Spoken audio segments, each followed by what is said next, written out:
The transmission from one individual to another, or from an atmosphere created by a number of individuals together upon others entering the environment, is both a matter for vibration and a matter for actual physical carriers of those vibrations. The body exudes these particles as it vibrates to a particular frequency. They strike the subtle body of others and can get incorporated and begin the process of vibration in those others. Unless we examine the mode of transmission of the various vibrations that impact us in the world, we do not actually always recognize the physical component of the vibrational transmission. Physicists debate whether, for instance, light moves in space through a vacuum or whether there is some form of matter. The ancients called it ether, which acts as the medium of light transmission. We know that although generally unseen, we have an atmosphere around us consisting of material elements which carry sounds, sights, scents to us. Vital and emotional vibrations are carried within this material world in a physical manner as well. We recognize a process of this sort with respect to diseases, which we acknowledge are caused by the entry and activation within us of bacteria or viruses or fungus or mold spores, etc. These particles, as the mother calls the elements we are describing, then set up the vibrational pattern once they have infiltrated the body and gotten beyond its physical and vital defense mechanisms. We also recognize that sexual vibrations are carried by pheromones, and that the impact of various fragrances or scents is communicated through particulate elements that traverse the air and enter our olfactory organ.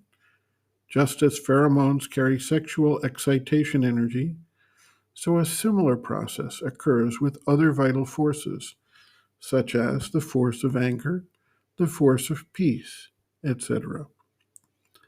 Genetic material is communicated from one being to another through the instrumentality of physical particles as well. This is encoded data that instructs the appropriate functionality in the body to create and reproduce a particular pattern in the form of offspring. Quantum physics now recognizes also that energy, such as light energy, acts as either a wave or a particle, depending on the state of observation. We know that the operation of energy on unseen particles of material substance activates or excites those particles and gets them vibrating in a certain intensity. For instance, applying heat energy to water converts it to a gaseous form of matter. Energy is communicated through air, which allows for the atmosphere around us to warm up. This is accomplished through excitation of energy in the material substance of, first the water, then the air. The mother writes, quote, "It is the same thing for anger. It is very clear one receives it suddenly, not even from a person, from the atmosphere. It is there. And then, all of a sudden, it enters you, and usually it gets hold of you from below and then rises up and pushes you, and so off you go. A minute earlier, you were not angry. You were quite self-possessed. You had no intention of losing your temper. And this seizes you so strongly that you can't resist. Because you are not sufficiently conscious, you let it enter you, and it makes use of you. You, what you call yourself. That is to say, your body.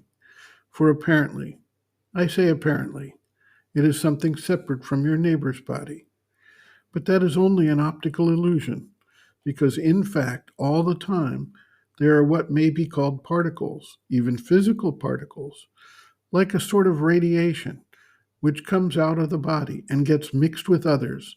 And because of this, when one is very sensitive, one can feel things at a distance. It is said, for instance, that the blind develop such a sensitivity, so delicate a sense perception, that when they are nearing an object, they feel an impact at a distance. But one can quite easily make the experiment. For example, drawing near to someone without making any noise, then bringing one's hand quite close. Sensitive people feel it at once. You haven't put your will for them to feel it. You haven't brought in any psychological element.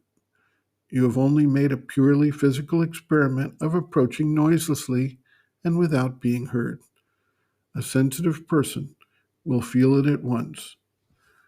That means that the body seems to end there, but it's simply the way our eyes are made.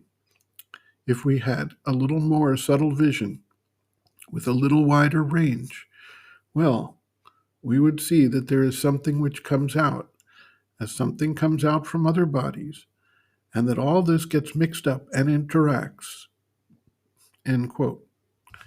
Reference, Sri Aurobindo and the Mother, The Hidden Forces of Life, Chapter 3, Hidden Forces Around, pages 65 to 66.